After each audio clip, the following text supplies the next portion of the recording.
भारत गौरव आचार्य श्री पुलक सागर जी गुरुदेव के प्रवचन और धार्मिक कार्यक्रम देखने एवं सुनने के लिए जिन शरणम मीडिया चैनल को अभी सब्सक्राइब करें और बेल आइकॉन पर क्लिक जरूर करें। महावीर स्वामी नयन पथगामी भवतु मे।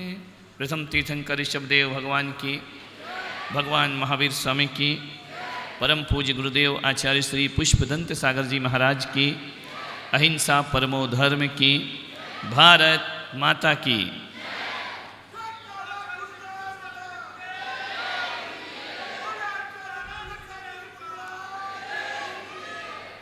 प्यारी प्यारी भव्यात्माओं, यहाँ से चिल्लाने से, जयकारे से अपन दुश्मनों को नहीं जीत सकते हैं। आज का जो मंच है, आज की जो सभा है, ये किसी धर्म संप्रदाय विशेष की सभा नहीं है। ये मत सोचो कि आज यहाँ पर कोई जैन संत प्रवचन कर रहे हैं। ये सोचो कि भारत माता के सपूत अपनी बात भारत माता के चरणों में रख। ये कोई सांप्रदायिक मंच नहीं है, कोई धर्म का मंच नहीं है। हिंदुस्तान बैठा हुआ है। 77 वर्ष बीत गए, 78वां आजादी महोत्सव मना रहे हैं। भारत कौन है? कौन है भारत? एक जमीन का टुकड़ा, एक भूखंड?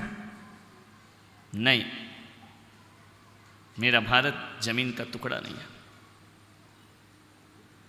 कौन है भारत? ये ऊंची ऊंची इमारतें, ये भी मेरा भारत नहीं। ये बड़े बड़े किले, ये भी मेरा भारत नहीं। भारत कौन है? मान्यवर, हम कहते हैं ना भारत को महान बनाएं, हम कहते हैं हमारा देश महान बने, हम कहते हैं कि भारत का विकास हो। आपसे पूछता हूं, भारत कौन है? भारत जानते हो? तुम भारत हो, ये भारत है, ये भारत है, ये भारत है, मैं भारत हूं। भारत हम हैं, जमीन का टुकड़ा नहीं है भारत। तुम भी भारत हो, मैं भी भारत हूं। भारत का रहने वाला एक एक नागरिक भारत हुआ करता है। इसलिए मैं कह रहा हूं कि जमीन के टुकड़े को नहीं सुधारना है, अपने आप को महान बना लो। भारत अपने आप महान बन जाएगा। अपने आप को अच्छा बना लो, भारत अपने आप अच्छा बन जाएगा। अपने आप को ऊंचाइयां दे दो, अपने जीवन का विकास कर लो, भारत का विकास अपने आप।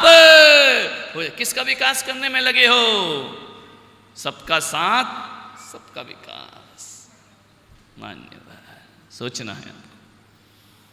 1958 में अमेरिका के एक पत्र के संपादक ने भारत के सांसद को एक पत्र लिखा।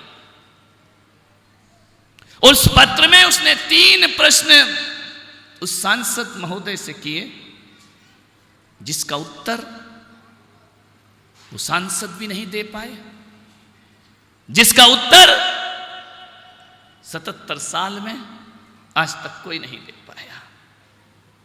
और इसका उत्तर कोई सरकार नहीं देगी, इसका उत्तर कोई सेना नहीं देगी, कोई कमांडर नहीं देगा। इसका उत्तर कौन देगा? आपको देना है, एक एक व्यक्ति को। 77 साल से प्रश्न निरुत्तर है, ध्यान रखिए। उस आदमी ने अपने पत्र में पहला प्रश्न लिखा कि सांसद महोदय बताइए, तुम्हारे देश का नाम क्या है? क्या है हमारे देश का नाम? आप बताइए, बोलो। मालूम है ना? जब इस देश का नाम भारत है तो इंडिया कैसे हो गया? जान लीजिए, इस संज्ञा कैसे बदल गई? इस देश का नाम परिवर्तित कैसे हो गया? जापान अभी भी जापान है, अमेरिका अभी भी अमेरिका है, चाइना अभी भी चाइना है। लेकिन भारत इंडिया कैसे हो गया? जान रखिए, जब देश का नाम भारत है तो भारत के लोग इसे इंडिया कहकर क्यों बुलाते हैं? इसका उत्तर आपको देना है। उसने दूसरा प्रश्न किया कि तुम्हारे देश की भाषा क्या है? क्या है अपने देश की भाषा? बोलिए। यदि तुम्हारे देश की भाषा हिंदी है तो संपादक ने पूछा तो फिर तुम्हारे यहां अंग्रेजी में काम क्यों होते हैं? ध्यान रखिए, प्रश्न है। जब तुम्हारे देश की भाषा हिंदी है तो सारे सरकारी काम, सारे इंटरव्यू, सारी बातें अंग्रेजी में क्यों की जाती हैं? उत्तर उस सांसद के पास भी नहीं था। मान्यवर, मैं पूछना चाहता हूं कि जब ये नेता वोट मांगने आते हैं ना, तो बागड़ में जाते हैं तो बागड़ी बोलते हैं, मारवाड़ में जाते हैं तो मारवाड़ी बोलते हैं, गुजरात में जाते हैं तो गुजराती बोलते हैं, पंजाब में जाते हैं तो पंजाबी बोलते हैं। लेकिन नेताओं को दिल्ली में जाके क्या हो जाता है? वहां जाके इंग्लिश में बात क्यों करते हैं? वहां जाके अंग्रेजी में क्यों बोला करते हैं? आपसे प्रश्न है मेरा। तीसरा प्रश्न था कि आपकी बड़ा ज्वलंत प्रश्न है कि आपकी देश की कुछ सभ्यता और संस्कृति है या नहीं? प्रश्न है, आपके देश की कोई सभ्यता, कोई संस्कृति है या नहीं? और यदि है तो आपका देश का युवा और आपकी देश की युवतियां पेरिस और लंदन से बने डिजाइन के कपड़े क्यों पहना करते हैं? वो हिंदुस्तानी वस्त्र क्यों नहीं पहना करते हैं? वो भारतीय परिधान क्यों नहीं पहना करते हैं? वो ऐसे वस्त्र क्यों पहनते हैं जो विदेशों में पहने जाते हैं? ध्यान रखिए, आपसे ज्वलंत प्रश्न, युवाओं से भी मेरे प्रश्न है। यदि आपकी कुछ सभ्यता है तो असभ्य वस्त्र क्यों पहने जाते हैं इस देश में? मान्यवर, उत्तर तो आपको ही देना पड़ेगा। उत्तर आपको अपनी आत्मा से निकालना है, अपने चिंतन से निकालना है। मैं आपसे कह रहा हूं कि 77 साल में उत्तर नहीं ढूंढ पाया मैं भी कि ऐसा क्यों होता है। ऐसा लगता है कभी कभी मुझे कि हम भूखंड से तो आजाद हो गए, लेकिन विदेशी विचारों से आज तक हम स्वतंत्र नहीं हो पाए। विदेशी दास्ता आज तक हमारी छाती पर बैठी हुई है। विदेशी लोग, अंग्रेजों से तो हम स्वतंत्र हो गए, मुगलों को तो हमने पछाड़ दिया, यवनों को यहां से निकाल दिया, लेकिन आज भी हम उनके विचारों के गुलाम बन करके घूमा करते हैं। मान्यवर, मैं चाहता हूं कि 78वें साल का ये जन्म महोत्सव हिंदुस्तान का, ये आजादी का महोत्सव अब ऐसा होना चाहिए, ऐसा होना चाहिए कि ये देश अंग्रेजों से मुक्त हो गया, गुलामी से, अब वैचारिक गुलामी से भी देश को मुक्त हो जाना चाहिए, उनकी भाषा से मुक्त हो जाना चाहिए, उनकी संस्कृति से मुक्त हो जाना चाहिए। ध्यान, इंडिया क्या है? अंग्रेजों की दी गई एक गाली, ध्यान रखना। अभी बोला गया ना कि भारत को भारत बोलो, और मैं भी आपसे कहता हूं मेरे भारत को भारत ही रहने दो, मेरे भारत को इंडिया बनाने की कोशिश मत करो। ध्यान रखिए, मेरी चिंता है। अंग्रेज चले गए, अंग्रेजी छाती पर छोड़कर चले गए। आप सोचते हैं कि जब तक 2-4 फर्राटेदार इंग्लिश ना बोली जाए तब तक वो पिछड़ा हुआ आदमी माना जाता है, बैकवर्ड आदमी माना जाता है, इसको कुछ नहीं आया करता है। मेरे भाई, ध्यान रखना, निवेदन है, भाषा हमारी जुबान होती है, और मैं पुलक सागर कह रहा हूं कि जो आदमी अपनी जुबान का नहीं हो सकता वो अपनी जमीन का भी नहीं हो सकता है। ध्यान रखिए, अपनी जमीन को संभालना है तो जुबान को भी संभालना पड़ेगा। कहां गए वो रंग दे बसंती चोला, इंकलाब की भाषा?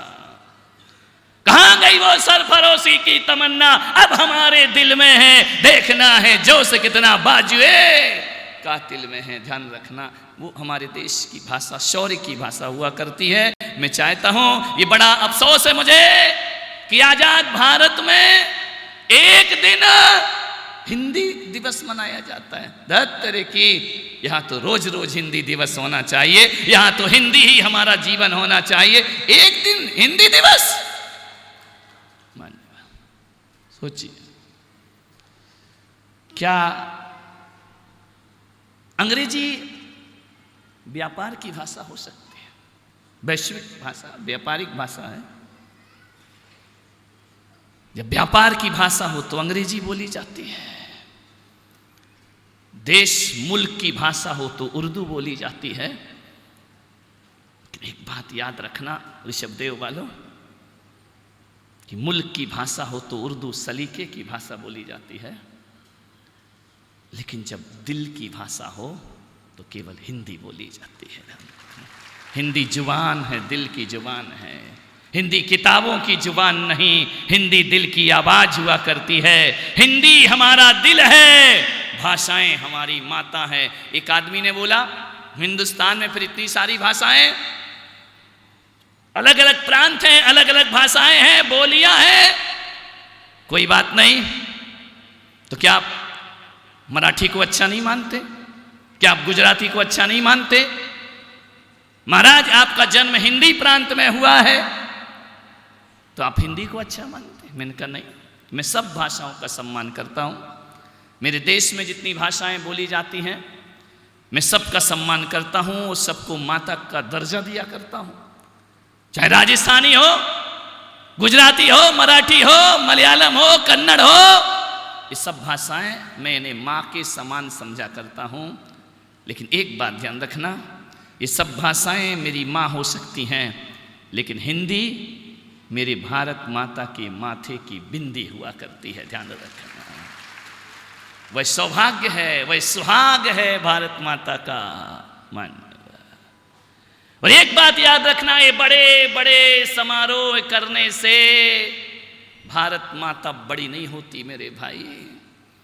भारत माता बड़ी तब होती है, माँ बड़ी तब होती है जब बेटे बड़े होते हैं। ध्यान रखना, ज्यों ज्यों बेटे बड़े होते हैं त्यों त्यों माँ भी बड़ी होती चली जाती है। और आपसे मेरा निवेदन है, सोचिए, विचार करिए, कॉन्वेंट के दड़बे में पढ़ रहे हैं आपके बच्चे, मिशनरियों में पढ़ रहे हैं आपके बच्चे, अंग्रेजी माध्यम से पढ़ रहे हैं आपके बच्चे, क्या सीखेंगे वो? क्या आता है उनको? विचार करिए। मैं सोचता हूं कि ऐसा होना चाहिए कि हमारे देश में हर काम और हर पढ़ाई हिंदी में होना चाहिए। ध्यान रखना, हस्ताक्षर हिंदी में होना चाहिए, पढ़ाई हिंदी में होना चाहिए, इंजीनियर बनो तो हिंदी में होना चाहिए, डॉक्टर बनो तो हिंदी में होना चाहिए, तब इस देश की भाषा महिमा मंडित होगी। मान्यवर, अंग्रेजी हम पर हावी, कभी ख्याल किया, कई विचार करना।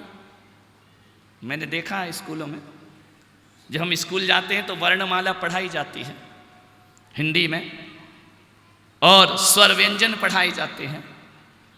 अंग्रेजी में पढ़ो तो वहां भी वर्णमाला होती है, अल्फाबेट होते हैं। लेकिन एक बात ध्यान रखना, मैंने बहुत सोचा, हिंदी जब पढ़ते हैं ना तो आ से अनार पहला लेटर, आ से अनार, अंतिम कौन सा होता है? नहीं गए क्या स्कूल? ज्ञा से अंग्रेजी को जरा ध्यान दो। A for Z for zebra, यानी बोलो जेब्रा यानी क्या होता? अंग्रेजी गधा। ध्यान रखना, ये इंग्लिश तुम्हें एप्पल से शुरू होती है, गधा बना के छोड़ती है, और मेरी हिंदी अनार से शुरू होती है और ज्ञानी बनाकर छोड़ा करती है। यहाँ ज्ञानी बना करते हैं, यहाँ गधे नहीं बनाया जाते हैं। लेकिन क्या करें, ऐसी मेंटलिटी बन गई इस देश की, ऐसी मानसिकता बन गई इस देश की कि एक बार क्या हुआ, हिंदी की वर्णमाला में गा से गणेश पढ़ाया तो मुसलमान खिलाफ हो गए। ये तो सांप्रदायिकता है। हमारा बच्चा गा से गणेश नहीं पढ़ेगा, ये तो हिंदुओं के गणेश है। तो बोले हटाओ यार। शिक्षा विभाग ने सोचा गणेश हटाओ। उनने क्या किया, गा से गणधर कर दिया। हिंदू नाराज हो गए। ये गणधर तो जैनों की भाषा है, हम नहीं पढ़ेंगे गा से गणधर। अरे बड़ी आफत हो गई, क्या किया जाए। हिंदू नहीं पढ़ रहा, ईसाई नहीं पढ़ रहा है, मुसलमान नहीं पढ़ रहा है। शिक्षा विभाग ने मुझसे पूछा क्या करें। मैंने कहा एक काम करो, गा से गधा पढ़ाओ। तो बोले मतलब क्या है। मैंने कहा गा से गधा तो पढ़ाओ। वर्णमाला में लिखा गा से गधा। हिंदू भी तैयार, मुसलमान भी तैयार, ईसाई भी तैयार, जैन भी। यानी बाहरे लोग, तुम गा से गणेश नहीं पढ़ सकते हो, गा से गधा पढ़ सकते हो। तो मैंने कहा गधा में सब सहमत क्यों हो गए। मैंने कहा क्योंकि गधा हर समाज में पाए जाते हैं, ध्यान रखिए।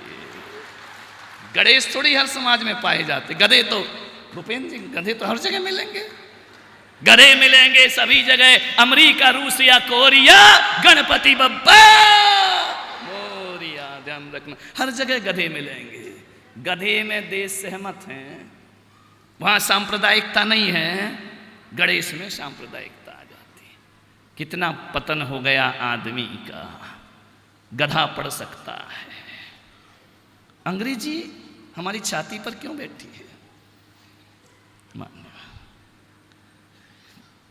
हमारे यहां रिश्ते हैं, हमारे यहां भावनाएं हैं, संवेदनाएं हैं, अर्थ है हर शब्द का।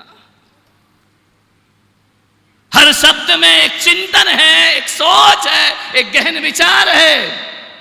जब हमारे यहां गंदगी को साफ करना हो ना, तो पानी की जरूरत पड़ती है। कीचड़ धोना हो, पानी की जरूरत पड़ती है। लेकिन जब वही पानी परमात्मा के चरणों में पहुंचता है तो जल बन जाया करता है। और वही पानी जब प्यासे के कंठ में पहुंचता है तो अमृत बन जाया करता है। ध्यान रखिए। लेकिन अंग्रेजों के पास वो क्या जाने, उनका वाटर आज तक जल नहीं बना, उनका वाटर आज तक अमृत नहीं बना, उनका वाटर आज तक पानी का पानी ही रहा। ध्यान रखना मान्यवर, हमारे शब्दों में जान है, हमारे शब्दों में प्राण है। हिंदी के अंदर रिश्ते हैं, संवेदनाएं हैं। वहां के हालात देखो तो ये हालात हैं कि मामा भी अंकल होता है और चाचा भी अंकल होता है, अपना भी अंकल होता है और पड़ोसी भी अंकल होता है। उनके पास रिश्ते नहीं हैं मेरे भाई। अंग्रेजी के पास अंकल के अलावा कोई नहीं है। लेकिन हमारे यहाँ लाड करने को कोई मामा होता है तो प्यार करने को कोई चाचा हुआ करता है, पैसे देने को कोई फूफा हुआ करता है। ध्यान रखिए, हमारे यहाँ संबंध हैं, हमारे यहाँ भावनाएं हैं। वहां तो सब अंकल, और अपना देश अंकल चिप्स खाता है। ध्यान रखना मान्यवर, सोचिए, विचार करना है आपको। जुबान पर गौरव प्रदान करिए। हिंदी दिल के आसपास की भाषा है। हिंदी महिमा मंडित होना चाहिए। हिंदी, आप एक बात बताओ ऋषभ देव वालों, तुमको सपने आते हैं कि नहीं?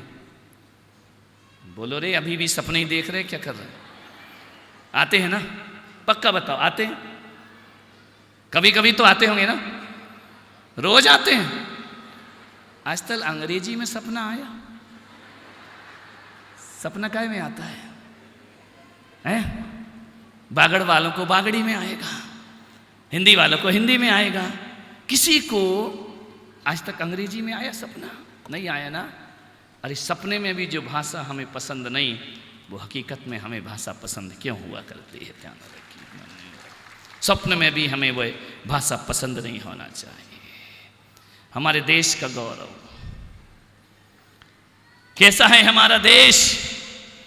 अटल बिहारी वाजपेयी प्रधानमंत्री ने जब इस भारत के नक्शे को देखा ना, भारत माता के स्वरूप को देखा, तो इतना अच्छा चिंतन उन्होंने प्रस्तुत किया कि भारत माता जमीन का टुकड़ा नहीं, एक जीता जागता महापुरुष हुआ करता है। दुनिया के नक्शे देख लेना, चाइना का देख लेना, पाकिस्तान का नक्शा देखना, अमेरिका का नक्शा देखना, ऐसे हैं, ऐसे उनकी डिजाइन है नक्शों की, जैसे अपने यहाँ अरावली के पहाड़ पे पत्थर के टुकड़े निकला करते हैं।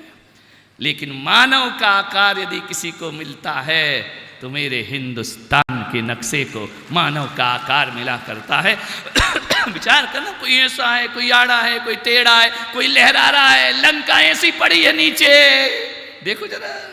लेकिन भारत का नक्शा देखो, लगता है कोई जीता जागता पुरुष खड़ा हुआ है, जीता जागता कोई महापुरुष खड़ा हुआ है। विचार करिए, भारत का नक्शा, कश्मीर भारत माता की मांग का सिंदूर है, ध्यान रखना।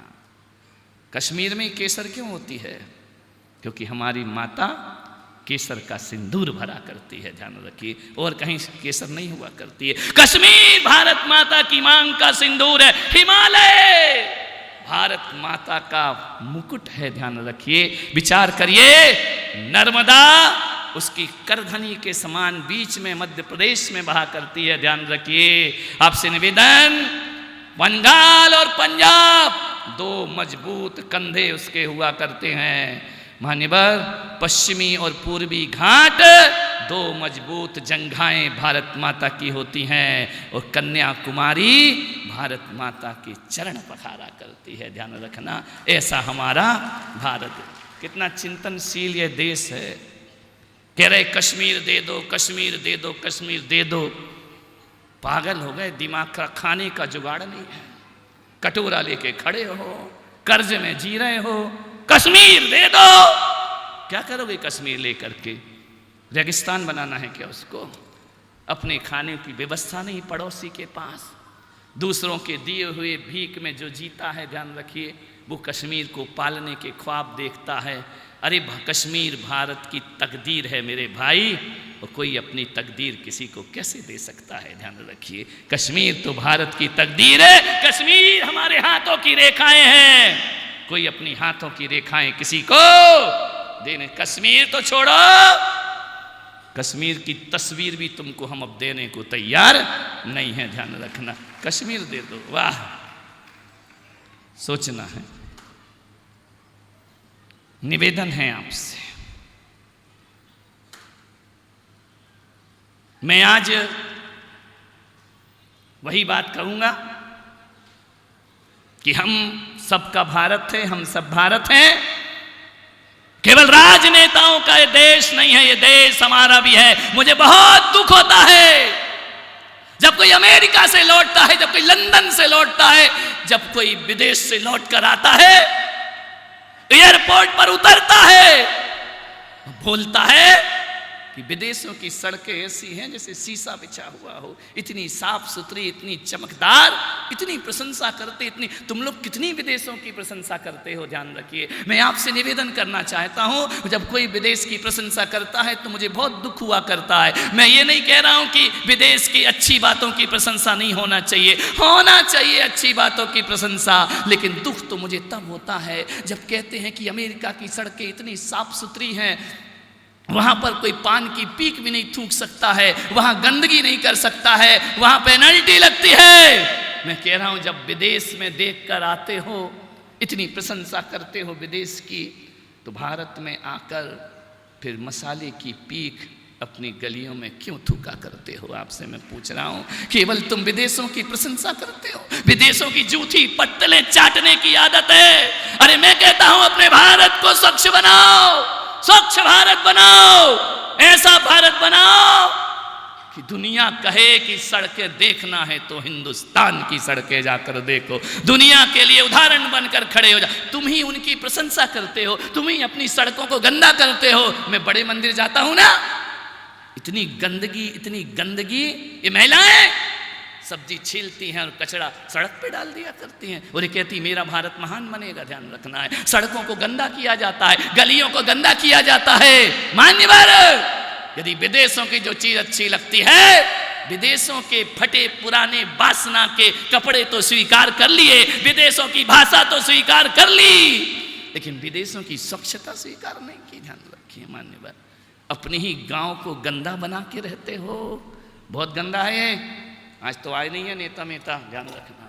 वो भी क्या करें, इतनी गंदगी है, नालियां बह रही हैं, उसी बहती हुई नाली के बाजू में पीने के पानी का नल लगा हुआ है, ध्यान रखना है। ये स्वच्छ भारत है, तुम्हारा भी कर्तव्य है। प्लास्टिक की थैलियों में सब्जी के छिलके भरते हो, सड़क पे फेंक दिया करते हो, मान्यवर। और कहते हो, एक व्यक्ति आया मेरे पास, हम प्लास्टिक मुक्त भारत बनाना चाहते हैं। एक बैनर निकाला, मेरे से विमोचन कराया। मजा तो तब आया कि वो बैनर प्लास्टिक की थैली में रख के लाया। मैंने कहा धत तेरे कि तू कर क्या रहा है? तू प्लास्टिक की थैली में रख के लाया और कह रहा प्लास्टिक मुक्त भारत होना चाहिए। ध्यान रखना, बड़ी अजीब बात है। ड्रामेबाजी, फोटो खिंचाना, बैनर लगा देना, हमारा मंडल बहुत भारत विकास करता है, खाद का भारत विकास करता है। ध्यान रखिए, विचार करना है आपको। दिया तले अंधेरा।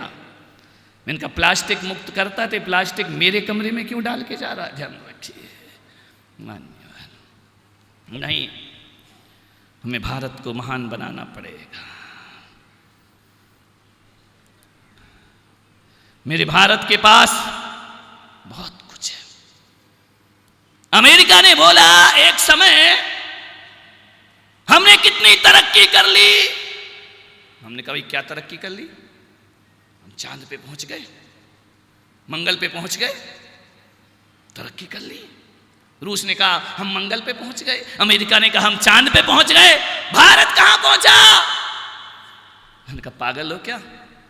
भारत जहां पहुंचा वहां तुम कभी नहीं पहुंच सकते हो। बोले कहां पहुंचा भारत? मैंने कहा तुमने चांद की यात्रा की, तुमने मंगल की यात्रा की, भारत वहां पहुंचा है जहां चांद तारे मंगल बहुत नीचे रह जाते हैं। मेरा भारत मोक्ष की यात्रा करता है, निर्वाण की यात्रा करता है। ध्यान रखिए, जहाँ से चांद तारे बहुत फीके पड़ जाते हैं, बहुत नीचे रह जाते हैं, मेरे भारत ने वो किया है। अरे सारी दुनिया ने, अमेरिका ने पदार्थों को खोजा होगा, लेकिन मेरा हिंदुस्तान पदार्थ नहीं परमात्मा को खोजा करता है। यहाँ भगवान खोजे जाते हैं, यहाँ परमात्मा खोजा जाता है। और यहाँ जन्म लेने के लिए देवता भी तरसा। बोले क्या इतिहास है तुम्हारा? मैंने कहा तुम्हारा क्या इतिहास है बताइए। मेरा इतिहास मालूम है, मेरे भारत का इतिहास। पूरे दुनिया के कोने कोने में घूम के चले आना, जो मेरे हिंदुस्तान के पास है वो दुनिया के किसी भी देश के पास नहीं हो सकता है। मैंने भले दुनिया के देश ना देखे हों, लेकिन मैंने अपना देश देखा है। तुम अब सारी दुनिया के देश देखते और अपना देश नहीं देखा करते हो। मैंने कहा कि बताओ मेरे देश का इतिहास यदि पूछोगे तो पूरी दुनिया के किस देश के पास ऐसा बेटा है कि पिता के वचनों को निभाने के लिए जो 14 वर्ष का वनवास स्वीकार करता है। ऐसा बेटा ना अमेरिका के पास है, ना जापान के पास है, ना रूस के पास है। ऐसा बेटा केवल मेरे हिंदुस्तान के पास है। मेरे हिंदुस्तान का इतिहास, मेरे भारत के पास एक बेटा ऐसा है कि अंधे माँ बाप को यदि तीर्थ यात्रा की भावना जगती है तो मेरे भारत का एक बेटा कामड़ पर बिठाकर पूरे हिंदुस्तान की यात्रा करा दिया करता है। तुम्हारे यहाँ ओल्ड हाउस होंगे, हमारे यहाँ नहीं। एक बार श्रवण कुमार से किसी ने पूछा, ये माँ बाप अंधे हैं, इन्हें कामड़ पर बिठाकर कहाँ ले जा रहा है? बोले चारों धाम की यात्रा कराने ले जा रहा हो। लोगों ने कहा श्रवण कुमार तुम्हारा दिमाग खराब हो गया है, ये अंधे हैं, इन्हें क्या भगवान दिखता है? श्रवण कुमार ने कहा बिल्कुल सच कहा है, मेरे माँ बाप अंधे हैं, इन्हें भगवान नहीं दिखता है, लेकिन मेरा विश्वास कहता है भगवान अंधा नहीं है, उन्हें मेरे माँ बाप दिखाई। तुम्हारा भगवान थोड़ी अंधा है, माँ बाप अंधे हो सकते हैं। ऐसा चिंतन किस मुल्क के पास है बताइए? है कहीं? है कहीं ऐसा बेटा? एक भाई 14 वर्ष वनवास में रहता है तो दूसरा भाई अयोध्या में महलों में वनवासी बन करके जिया करता है। ये इतिहास केवल मेरे हिंदुस्तान के पास है। और ऐसा इतिहास दुनिया में किसी के पास है कि अपने देश के लिए, अपने राज्य के लिए यदि किसी को अपना बेटा बलिदान करके मालिक के बेटे को बचाना पड़े तो ऐसी पन्याधाय मेरे राजस्थान के पास हुआ करती है। ध्यान रखिए, ये अमर इतिहास किसके पास होंगे? वसुधैव कुटुंबकम। हम भारत के वो लोग हैं जो दूसरे देशों पर कभी आक्रमण नहीं करते हैं। भारत शक्ति संपन्न होने के बाद भी दूसरे देशों पर आक्रमण, चाइना जैसा नहीं करते हैं कृत्य कि यहाँ पाकिस्तान को उकसाते रहते हैं, वहाँ श्रीलंका को उकसाते रहते हैं, वहाँ बांग्लादेश की दशा खराब करते रहते हैं। ये हमारा भारत नहीं करता। हमारा भारत किसी के घुटनों पे नहीं पड़ा हुआ है, हमारा भारत अपनी ताकत के साथ खड़ा हुआ है। देखना, हमारा हिंदुस्तान किसी की शक्ति पर मोहताज नहीं हुआ करता है। मैंने कहा एक बात ध्यान रखना, हमारा भारत तो वो भारत है, हमने जब जब युद्ध लड़े हैं, हमने कभी जमीन के लिए युद्ध नहीं लड़े। 5000 युद्ध झेले इस भारत ने, लेकिन जमीन के टुकड़ों के लिए नहीं। हमने जब भी युद्ध लड़े हैं तो अपने स्वाभिमान के लिए युद्ध लड़े हैं, अपने सम्मान के लिए युद्ध लड़े हैं। राम ने रावण को मारा, वो चाहते तो लंका के राजा बन जाते, लेकिन श्री राम ने कहा नहीं, हमने जमीन के टुकड़ों के लिए लड़ाई नहीं की है। रावण को परास्त किया, मारा, और रावण को परलोक विचार करके लंका विभीषण को वापिस लौटा दी। जीतना और लौटाना ये हमारे भारत का रिवाज हुआ करता है, ध्यान रखना। कृष्ण ने मथुरा का राज्य जीता, वो जीतने के बाद कंस को पछाड़कर उग्रसेन महाराज को उनका राज्य वापस कर दिया। ध्यान रखिए, जीतते हैं और लौटाते हमारे भारत की वो संस्कृति है। लाल बहादुर शास्त्री पाकिस्तान को जीतते हैं, वो चाहते तो विलय कर देते हिंदुस्तान में, ध्यान रखना, लेकिन नहीं, हमें नहीं चाहिए जमीन। लाल बहादुर शास्त्री ने पाकिस्तान जीता और जीत करके उनका पाकिस्तान उन्हें वापस लौटा दिया। श्रीमती इंदिरा गांधी ने बांग्लादेश जीता और जीतने के बाद बांग्लादेश बांग्लादेशियों को वापस लौटा दिया। भरत चक्रवर्ती और बाहुबली ने भरत के 6 खंड जीते और जीतने के बाद भरत का राज्य भरत को वापस जीतना और लौटाना, ये हमारी पहचान है, ये रिवाज है, ध्यान रखना। इससे ये पता चलता है कि हमें जमीन के टुकड़ों के लिए हम नहीं मरे। हमारे देश को सोने की चिड़िया कहा जाता है। यवन आए तो लार टपकाते आए, मुगल आए तो लार टपकाते आए, अंग्रेज आए तो लार टपकाते आए। मेरे देश के पास जो है वो दुनिया के किसी भी देश के पास नहीं हुआ करता है। राकेश शर्मा जब अंतरिक्ष की यात्रा करते हैं, अंतरिक्ष पर पहुंचा करते हैं, तो जब उनका कांटेक्ट भारत की प्रधानमंत्री के साथ होता है और जब वो पूछते हैं श्रीमती इंदिरा गांधी कि बताइए अंतरिक्ष से मेरा भारत कैसा दिखाई देता है, तो राकेश शर्मा कहते हैं कि मैडम सारे जहां से अच्छा हिंदुस्तान,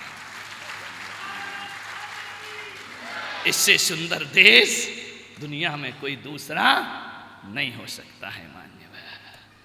सोचना है, वसुधैव कुटुंबकम। सूरज पहली किरण किसी को देता है तो हिंदुस्तान को दिया करता है, ध्यान रखना। पश्चिम को तो जब डूबता है तब प्रकाश देता है। मान्यवर लाल बहादुर जी शास्त्री जब भुट्टो से मिलने पाकिस्तान जा रहे थे, उस समय वहाँ के प्रधानमंत्री भुट्टो थे। भुट्टो की हाइट बहुत ऊंची थी, शास्त्री जी की हाइट कम थी। किसी पत्रकार ने बोला कि आप उनसे मिलने जा रहे हैं, वो ऊंचे हैं और आप नीचे दिखेंगे, तो मेरे देश के प्रधानमंत्री का जज्बा क्या बोलता है कि वो उनको ऊंचे हैं और मैं नीचा हूँ। कोई बात नहीं, लेकिन एक बात याद रखो पत्रकार महोदय कि जब भी वो मुझसे बात करेंगे नज़रें झुका के करेंगे, तो मैं जब भी बात करूँगा नज़रें उठा के बात करूँगा। भारत नज़रें उठा के बात करना जानता है, भारत नज़रें झुका के बात करना नहीं जानता है। ध्यान में क्या जज्बे थे उन लोगों में। ऐसा प्रधानमंत्री जो कर्ज में गए इस दुनिया से, जिन्होंने देश को लूटा नहीं और उन्होंने देश के लिए एक दिन उपवास करने की घोषणा करी थी कि मेरे देश का आदमी अन्न के लिए भूखा ना मरे। इसलिए पूरे देशवासियों को अमेरिका और दूसरे देशों में भीख मांगने से अच्छा एक दिन का हम उपवास कर लेंगे, लेकिन किसी के आगे भारत अपने हाथ फैलाएगा नहीं, ध्यान रखना कितना स्वाभिमान उनके अंदर था। पेप्सी कोला की सीईओ इंदिरा नूई अमेरिका गई इंटरव्यू देने, साड़ी पहनकर। अमेरिकन ने देखा, पूछा कि मैडम क्या आपका ये ड्रेस कोड रहेगा? तो इंदिरा नूई ने कहा क्यों? बोले आप यहां साड़ी में नौकरी करोगे, यहां तो ये नहीं चलता है। इंदिरा नूई ने कहा कि आप मेरे कपड़ों को देख के मुझे नौकरी दे रहे हैं या मेरी योग्यता को देखकर मुझे नौकरी दे रहे हैं? एक बात याद रखना, मैं नौकरी को लात मार सकती हूं, भारत की सभ्यता को कभी लात नहीं मार सकती। ये मेरे भारत की पहचान है, मेरे भारत की शान है, संस्कृति है। आज भी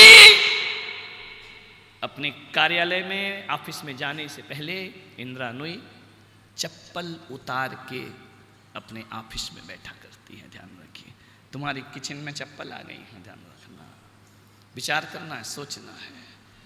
अपनी संस्कृतियों का यूं मटिया मेट करोगे। किसी भी देश को यदि जीता जाता है, लूटा जाता है, गुलाम बनाया जाता है ना, तो सबसे पहले उसकी संस्कृति को लूटा जाता है, उसकी सभ्यता को लूटा जाता है। वो सभ्यता और संस्कृति जिस दिन लुट जाती है, कोई भी विदेशी आकर हम पर अपना अधिकार जमा लिया करता है। ध्यान रखिए। स्वामी विवेकानंद अमेरिका पहुंचे, उनका भगवा वस्त्र देखकर एक आदमी ने ऊपर से नीचे तक देखा। उसने कहा कि आप बड़े संत हैं, लेकिन क्या पहनते हैं? ये कपड़े पहनते हैं, भगवा धोती, दुपट्टा, पगड़ी,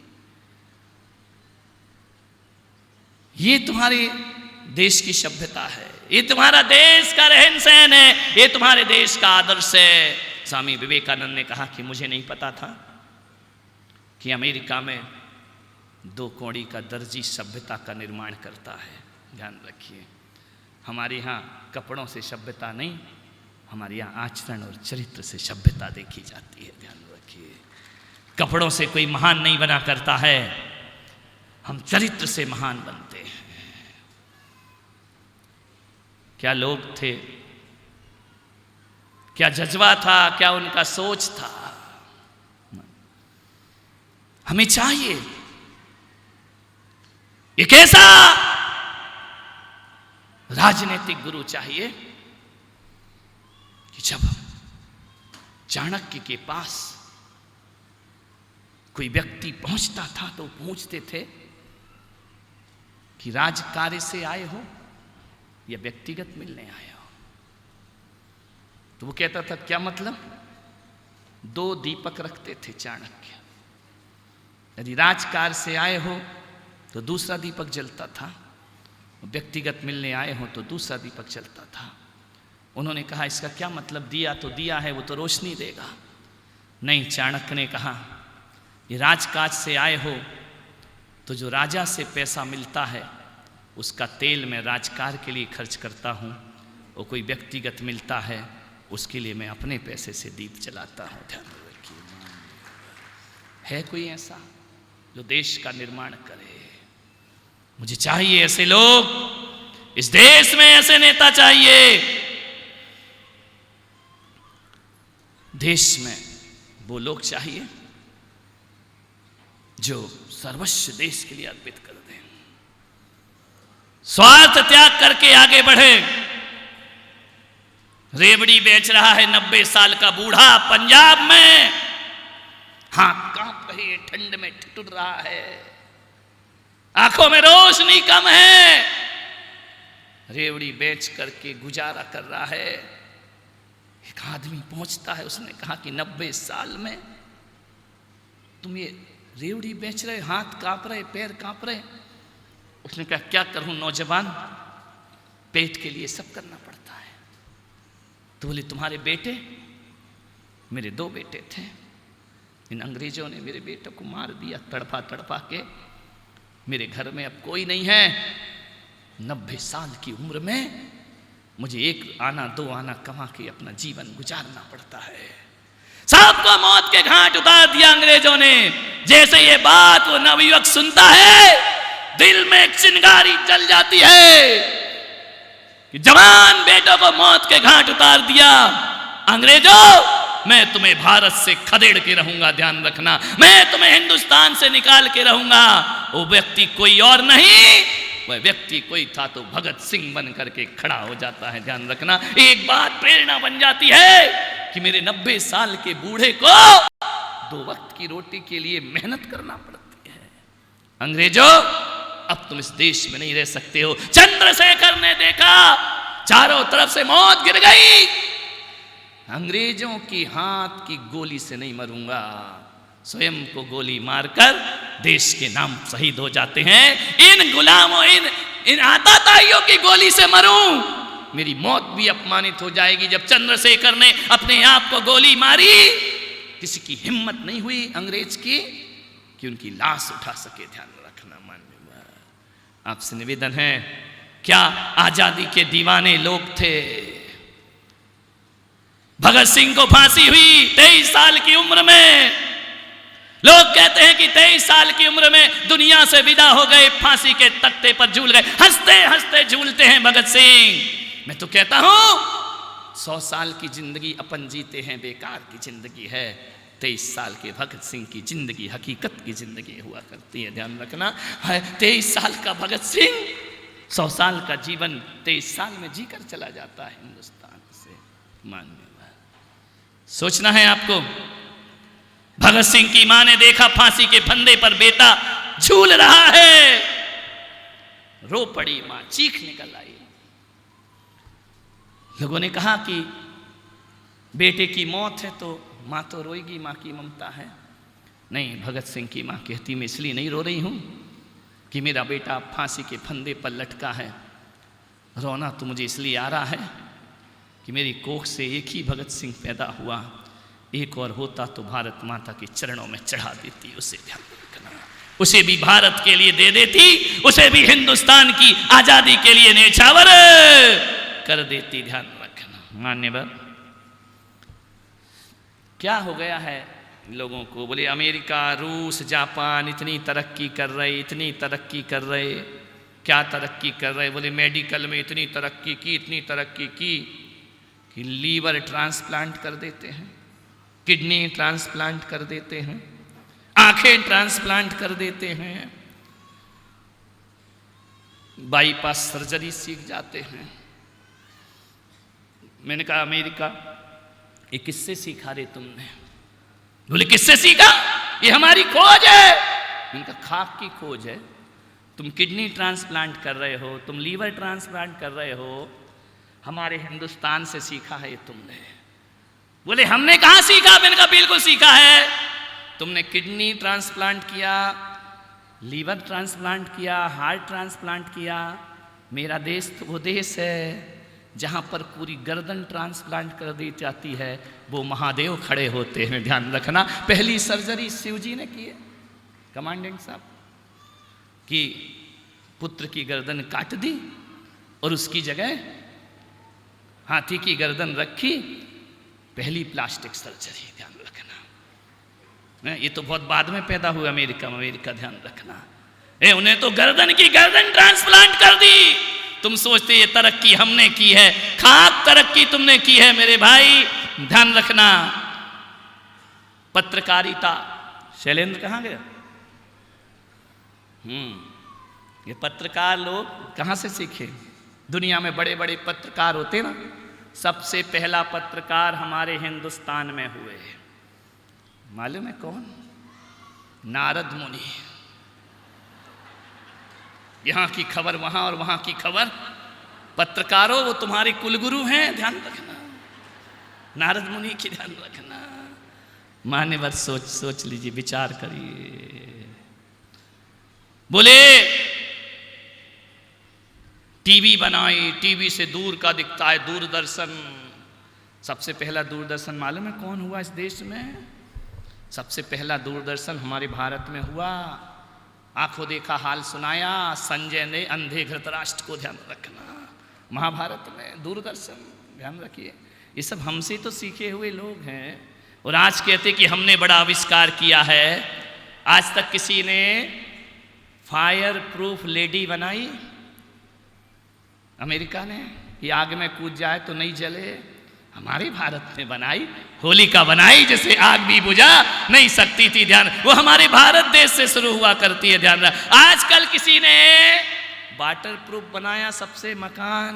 हाँ, हमारे विष्णु जी क्षीर सागर पे शेषनाग की सैया पे वाटर प्रूफ में शयन किया करते हैं। ध्यान रखिए, ये सारा चिंतन हमारे देश से तो गया है दुनिया में। जब मैंने ये कहा, ओबामा डर गया, बोले भागो, भारत बहुत आगे पहुंच गया है। भारत का युवा पूरे देश में, अमेरिका में कब्जा कर लेगा, सावधान हो जाइए। ध्यान रखिए, इतना युवा हमारे पास, ध्यान रखना, जितना युवा भारत के पास है उतना युवा दुनिया के किसी देश के पास नहीं हुआ करता है। जितनी युवा शक्ति हमारे पास है, ध्यान रखिए, जितनी योग्यता हमारे पास है, दुख तो इस बात का है कि हमारी योग्यताएं हमारे देश में नहीं पहचानी जाती हैं, वो विदेशों में जाकर बहुत तरक्की किया करती। हमारे देश के लोग, आज जो व्यापार चल रहा है, जो बड़ी बड़ी कंपनियां, प्राइवेट कंपनियां रोजगार दे रही हैं, इन सब के रोजगार यदि चल रहे हैं तो हिंदुस्तान के युवाओं की दम पर सारे चल रहे। इनके पास तो वर्कर ही नहीं मिलते हैं, इनके पास तो लोग ही नहीं हुआ करते हैं। जितना मेहनत वाला हमारा हिंदुस्तान के लोग हैं, दुनिया में कहीं भी ऐसे लोग नहीं होंगे। मान्यवर, हम इतनी बड़ी ताकत हैं। समय हो रहा है, 77 साल आजादी के हो गए, अमृत महोत्सव चल रहा है। मान्यवर,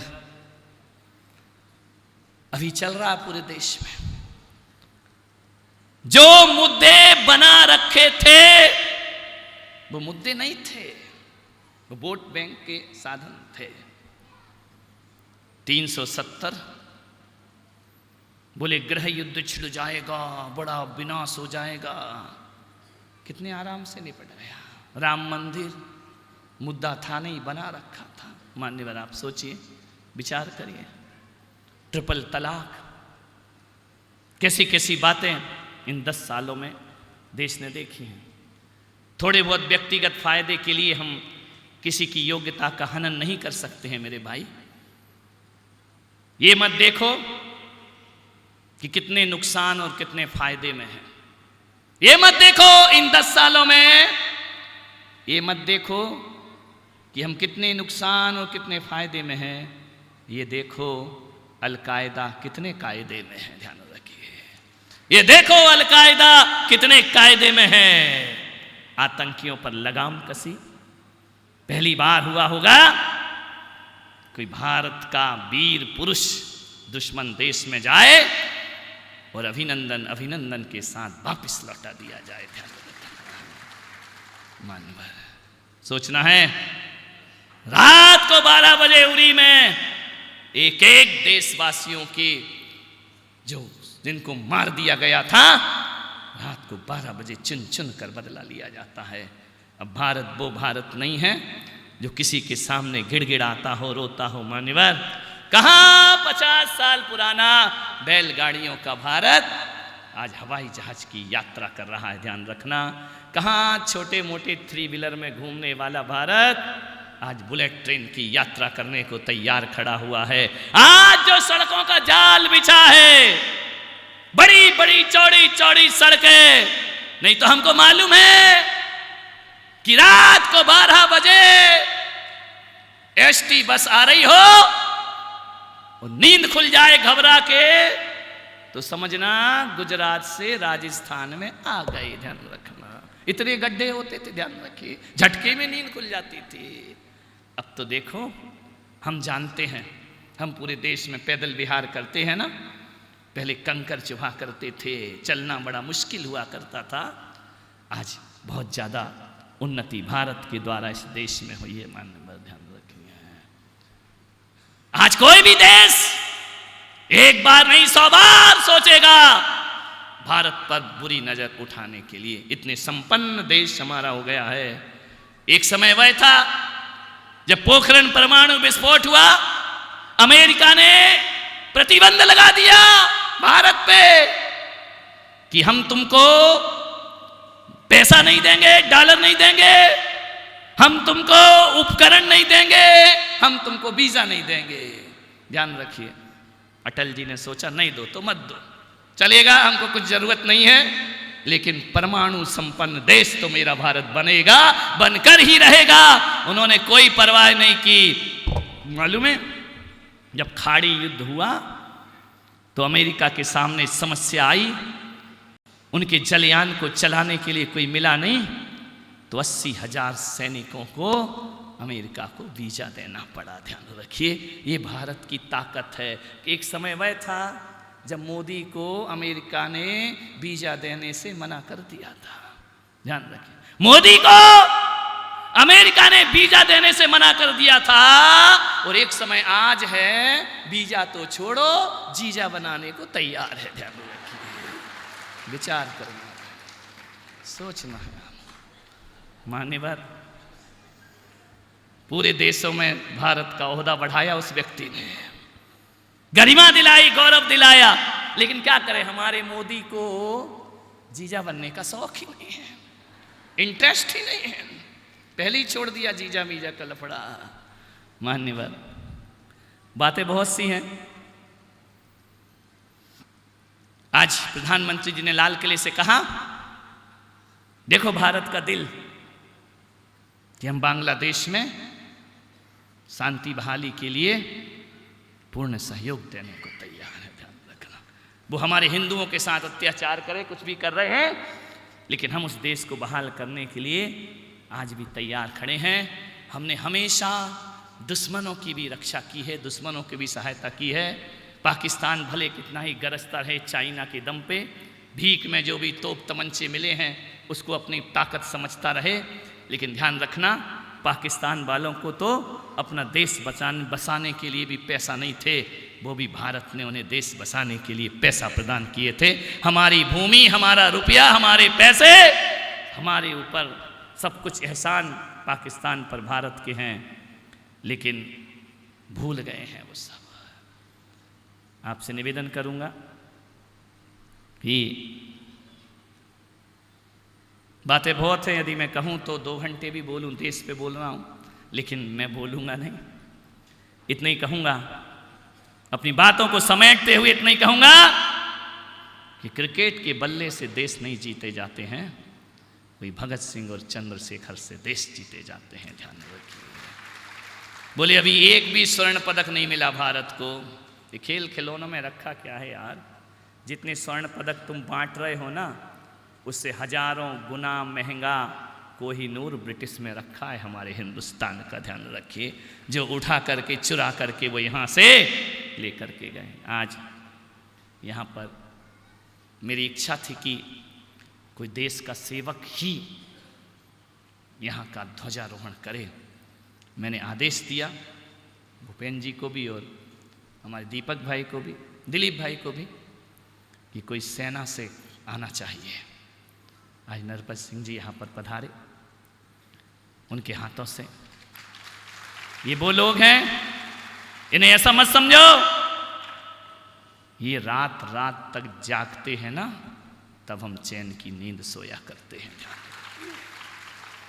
आज देश न नेताओं से चलता है, ना आप हमसे चलता है, सैनिक से देश चला करता है। ध्यान रखिए, जब तुम रजाई ओढ़कर ठंड में सोते हो ना, तब हमारा सैनिक करगिल की बर्फीली घाटियों पे खड़ा हुआ करता है। जब मेहंदी लगती है, दुल्हन को शादी होती है, मेहंदी का रंग नहीं सूख पाता है, और सैनिक सीमा पर लड़ने पहुंच जाया करता है। सबसे बड़ी ताकत यदि कोई है तो सैनिक सबसे बड़ी ताकत हुआ करती है। संत, सैनिक और समाज, यही देश का भविष्य हुआ करते हैं। ध्यान रखें। मैं इतना ही कहूँगा कि सैनिक को उचित सम्मान मिलना चाहिए। मुझे समझ नहीं आता, एक वर्ल्ड कप ले आओ क्रिकेट के बल्ले से खेल के, मर्सिडीज महंगी महंगी कार इनाम में देते हैं, लाखों लाखों रुपए खिलाड़ियों को देते हैं, वो मेरा देश का सैनिक शहीद होता है, उसके घर के बारे में कुछ नहीं सोचा करते हैं। ध्यान रखिए, मैं तो कहता हूं कि जितनी सुविधाएं इन खिलाड़ियों को दे रखी है ना, उससे 1000 गुना सुविधाएं हमारे देश के सैनिकों को मिलना चाहिए। क्योंकि क्रिकेट के बल्लों से देश सुरक्षित नहीं होता है, इन सैनिकों से देश सुरक्षित हुआ करता है। आज वो पधारे, हमारी सभा का गौरव बढ़ा।